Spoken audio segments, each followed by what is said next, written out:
Om Shri Sai Namaha. It is a minuscule effort in devotion of and by the blessings of Shri Sai Baba.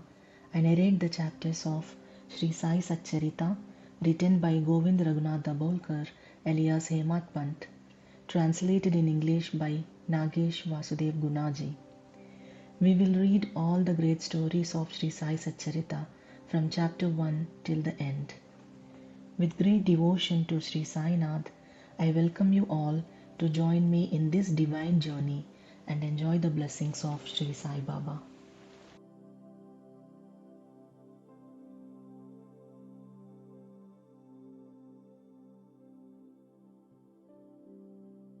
Om Shri Sai Namaha. Let's read chapter 5.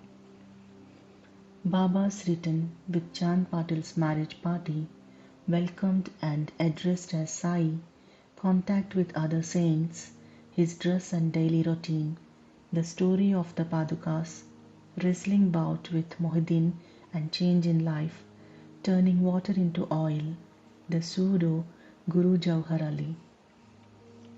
Written with Chand Patil's marriage party. As hinted in the last chapter, I shall now describe first how Sai Baba returned to Shirdi after his disappearance.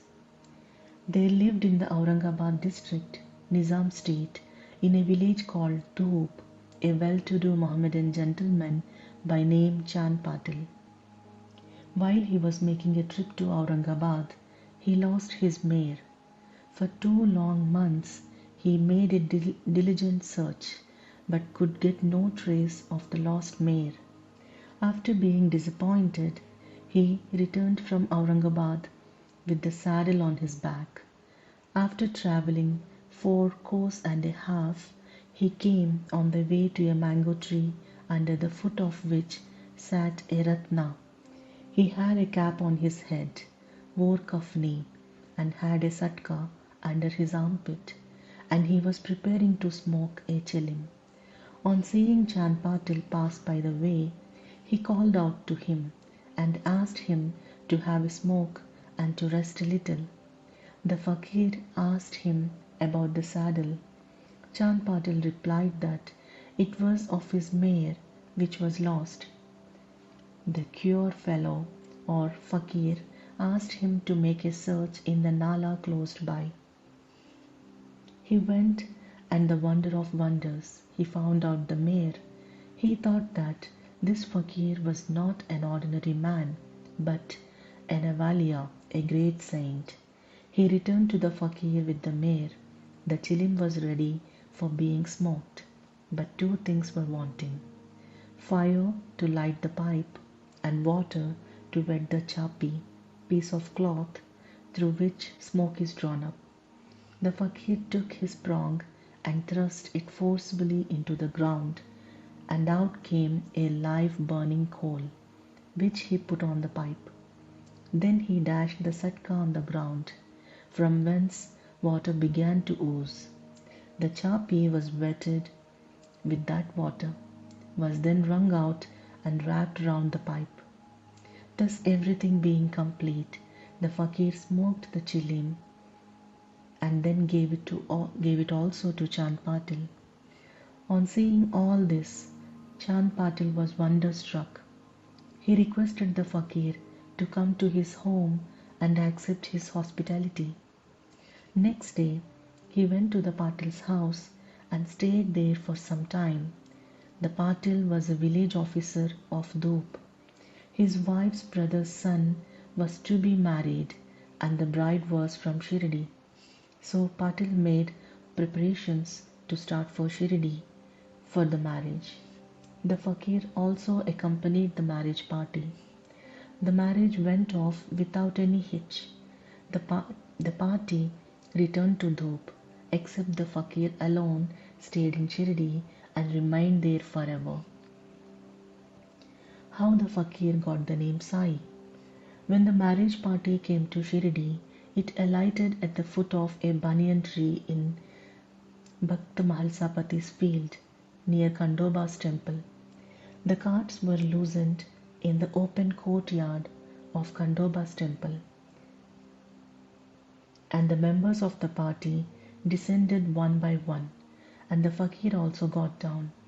But the Mahalsapati saw the young fakir getting down and accosted him, "Ye Sai, welcome Sai." Others also addressed him as Sai, and thenceforth he became known as Sai Baba. Contact with other saints. Sai Baba began to stay in a deserted masjid. One saint named Devi Das was living in Shirdi many years before Baba came there. Baba liked his company. He stayed with him in the Maruti temple, in the Chavdi, and sometime lived alone. Then came another saint by name Janki Das. Baba spent most of his time in talking with him, or Janki Das went to Baba's residence. So also one Vaishya householder saint from Puntambe by name Gangagir always frequented Shirdi. When he first saw Sai Baba carrying pitchers of water in both hands for watering the garden, he was amazed and said openly, "Blessed is Shirdi that it got this precious jewel. This man is carrying water today, but he is not an ordinary fellow. As this land was lucky and meritorious, it secured this jewel." So also one famous saint by name Anandnath of Yavalamath, a disciple of Akkalkot Maharaj, came to Shirdi with some Shirdi people. When he saw Sai Baba, he said openly, "This is a precious diamond in reality. Though he looks like an ordinary man, he is not a eagle, but a diamond. You will realize this in the near future." Saying this, he returned to Yavala. This was said while Sai Baba was a youngster. Baba's dress and daily routine. In his young days, Sai Baba grew hair on his head, never had his head shaved. He dressed like an athlete. When he went to Rahata, 3 miles from Shirdi, he brought with him small plants of marigold, jai and jui, and after cleaning, he planted and watered them. A devotee by name Vaman Tatya supplied him daily with 2 earthen pitchers. With these, Baba himself used to water the plants. He drew water from the well and carried the pitchers on his shoulders. In the evening, the pitchers were kept at the foot of the neem tree. As soon as they were placed there, they were broken, as they were made of raw earth and not baked. Next day, Tatya supplied 2 fresh pitchers. This course went on for 3 years, and with Sai Baba's toil and labor, there grew a flower garden. On this site at present stands the big mansion, Samadhi Mandir of Baba, which is now frequented and used by so many devotees. The story of Padukas, footprints under the neem tree.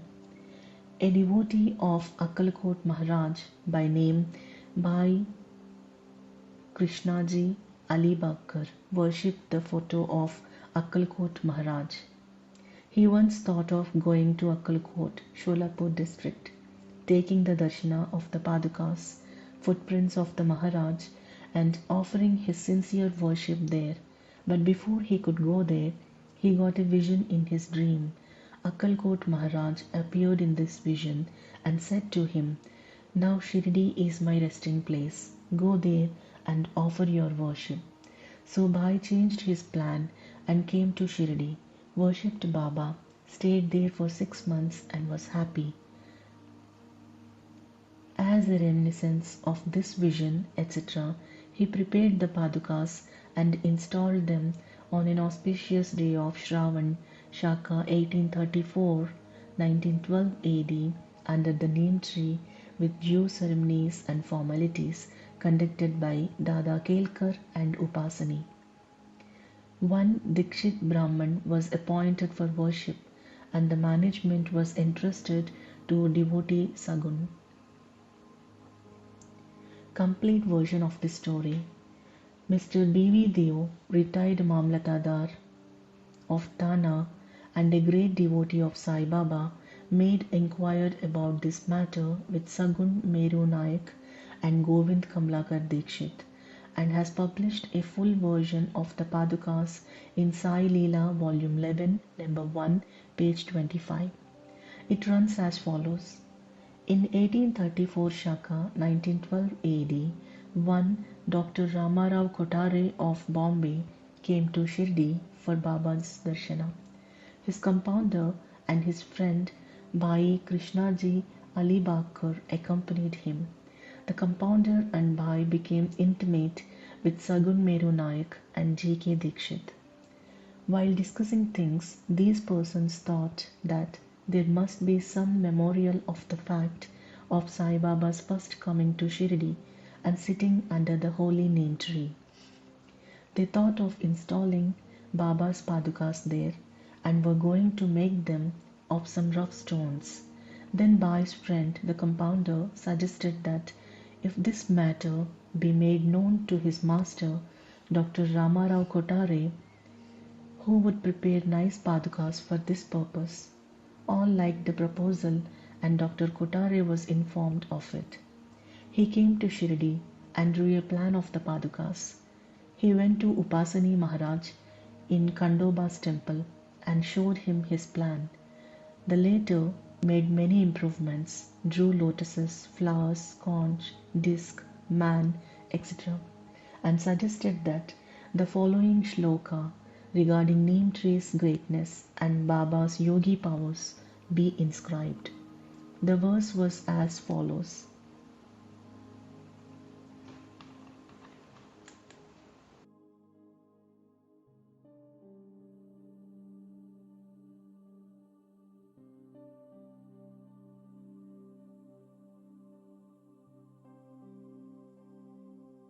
सदानिम्बवृक्षस्य मूलाधिवासात् सुधाश्राविणं तिक्तमप्यप्रियन्तं तरुं कल्पवृक्षादिकं साधयन्तं नमामीश्वरं सद्गुरुं साईनाथम्.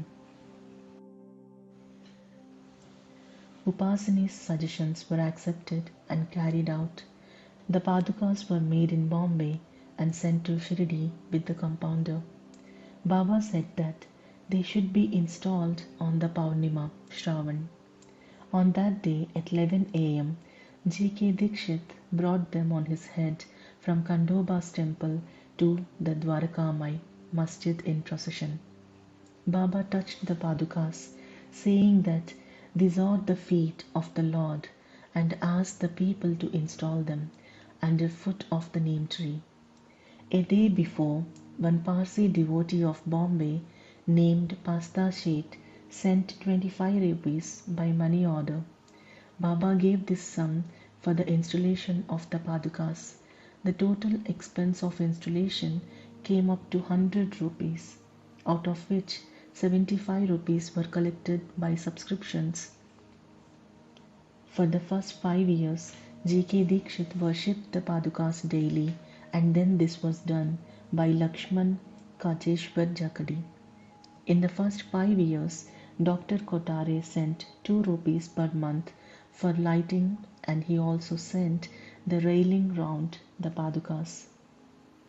The expense of bringing the railing from the station to Shirdi, 7 to 8 rupees, presently 7.5 rupees, and roofing was paid by Sagun Meru Naik. Now Jakadi Nana Pujari does the worship, and Sagun Meru Naik offers the Naivedya and lights the evening lamps. Bhai Krishnaji was originally a devotee of Akkalkot Maharaj. He had come to Shirdi at the installation of the Padukas in Shaka 1834 on his way to Akkalkot. He wanted to go to Akkalkot after taking the darshana of Baba. He asked Baba's permission for this. Baba said, "Oh, what is there in Akkalkot? Why do you go there? The incumbent Maharaj of that place is here, myself." Hearing this, Bhai did not go to Akkalkot. He came to Shirdi off and on after the installation of the Padukas. Mr. B.V. Deo concluded that Hemad Pant did not know these details. Had he known them, he would not have failed to depict them in his Satcharita.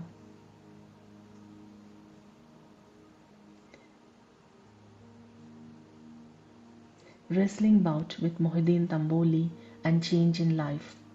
To return to other stories of Baba, there was a wrestler in Shirdi by name Mohideen Tamboli. Baba and he did not agree on some items, and both had a fight. In this, Baba was defeated. Thenceforth, Baba changed his dress and mode of living. He donned kafani, wore a langot, waistband, and covered his head with a piece of cloth. He took a piece of sackcloth for his seat, sackcloth for his bed, and was content with wearing torn and worn out rags. He always said that poverty is better than kingship, far better than lordship. The Lord is always brother, befriender of the poor. Gangagir was also very fond of wrestling. While he was once wrestling, a similar feeling of dispassion came over him, and at the proper time he heard the voice of an adept saying that he should wear out his body playing with God. So he too gave up samsara and turned towards God realization. He established a mat on the banks of the river near Puntambe and lived there with disciples. Sai Baba did not mix and speak with the people. He only gave answers when he was questioned. By day he always sat under the neem tree, sometimes under the shade of a branch of a babul tree near the stream at the outskirts of the village. In the afternoon he used to walk at random and go at times to Neemgaon. There he frequented the house of Balasaheb Dengale. Baba loved Mr. Balasaheb. His younger brother named Nana Saheb had no son. Though he married a second wife, Balasaheb sent Nana Saheb for taking darshana of Sai Baba, and after some time, with his grace, Nana Saheb got a son. From that time onwards, people began to come in numbers to see Sai Baba, and his fame began to spread and reached Ahmednagar. From thence, Nana Saheb Chandorkar and Keshav Chidambar and many others began to come to Shirdi. Baba was surrounded by his devotees during day and slept at night in an old and dilapidated masjid. Baba's paraphernalia at this time consisted of a chilim, tobacco, a termral tin pot, long flowing kafni, a piece of cloth around his head, and a satka, a short stick, which he always kept with him. The piece of white cloth on the head was twisted like matted hair and flowed down from the left ear on the back. This was not washed for weeks. He wore no shoes, no sandals. A piece of sackcloth was his seat for most of the day. He wore a kopin, waistcloth band, and for warding off cold, he always sat in front of Duni, sacred fire, facing south with his left hand resting on the wooden railing. In that Duni he offered as oblation egoism, desires, and all thoughts, and always uttered Allah Malik, God is the sole owner. The masjid in which he sat was only of 2-room dimensions, where all devotees came and saw him. After 1912 AD, there was a change. The old masjid was repaired and a pavement was constructed. Before Baba came to life in this masjid, he lived for a long time in a place Takia, where with gungur, small bells, on his legs, Baba danced beautifully, sang with tender love. Turning water into oil. Sai Baba was very fond of lights. He used to borrow oil from shopkeepers and keep lamps burning the whole night in the masjid and temple. This went on for some time. The Baniyas, who supplied oil gratis, once met together and decided not to give him oil. When, as usual, Baba went to ask for oil, they all gave him a distinct no. Unperturbed, Baba returned to the masjid and kept the dry wicks in the lamps. The Baniyas were watching him with curiosity. Baba took the tamral, tin pot, which contained very little, a few drops of oil, put water into it and drank it and forced it fall in the container.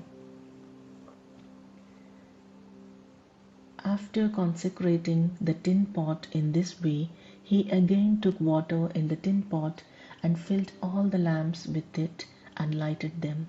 To the surprise and dismay of the watching Baniyas, the lamps began to burn and kept burning the whole night.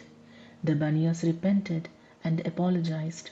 Baba forgave them and asked them to be more truthful in future. The pseudo Guru Jawhar Ali. 5 years after the wrestling bout mentioned above, one fakir from Ahmednagar by name Jawhar Ali came to Rohata with his disciples and stayed in Bakal, spacious room near Veerbhadra temple. The fakir was learned, could repeat the whole Quran, and had a sweet tongue. Many religious and devout people of the village came to him and began to respect him. With the help of the people, he started to build an Idgah, a wall before which Mohammedans pray on Idgah day, near the Veerbhadra temple. There was some quarrel about this affair, on account of which Jawhar Ali had to leave Rahata. Then he came to Shirdi and lived in the masjid with Baba. People were captured by his sweet talk, and he began to call Baba his disciple. Baba did not object and consented to be his chela. Then both Guru and chela decided to return to Rahata and live there. The Guru never knew his disciple's worth, but the disciple knew the defects of the Guru. Still, he never disrespected him, observing carefully his duties. He even served the master in various ways. They used to come to Shirdi off and on, but their mainstay was in Rahata. The loving devotees of Baba in Shirdi did not like that Baba should stay away from them in Rahata. So they went in a deputation to bring back Baba to Shirdi. When they met Baba near the Idgah and told the purpose for which they came, Baba said to them that the fakir was an ill-tempered fellow. He would not leave him, and that they should better return to Shirdi without him before the fakir returned. While they were thus talking, the fakir turned up and was very angry with them for trying to take away his disciple. There were some discussions and altercation, and it was finally decided that both the Guru and Chela should return to Shirdi, and so they returned and lived in Shirdi. But after a few days, the Guru was tested by Devidas and he was found wanting. 12 years before Baba arrived in Shirdi with the marriage party, this Devidas, aged about 10 or 11, came to Shirdi and lived in the Maruti temple. Devidas had fine features and brilliant eyes, and he was dispassion incarnate and a jnani. Many persons, namely Tatya Kote, Kashinath and others regarded him as their guru. They brought Jawhar Ali in his presence, and in the discussion that followed, Jawhar was worsted and fled from Shirdi. He went and stayed in Bijapur and returned after many years to Shirdi and prostrated himself before Sai Baba. The delusion that he was Guru and Sai Baba his Chela was cleared away, and as he repented, Sai Baba treated him with respect. In this case, Sai Baba showed by actual conduct how one should get rid of egoism and do the duties of a disciple to attain the highest end as self-realization.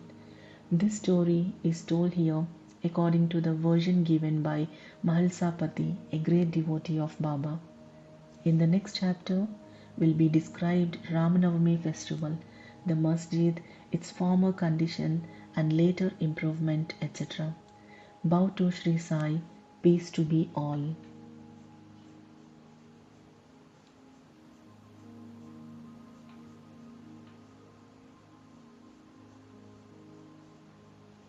Om Namo Shri Sai Nadaya. Shanti, Shanti, Shanti.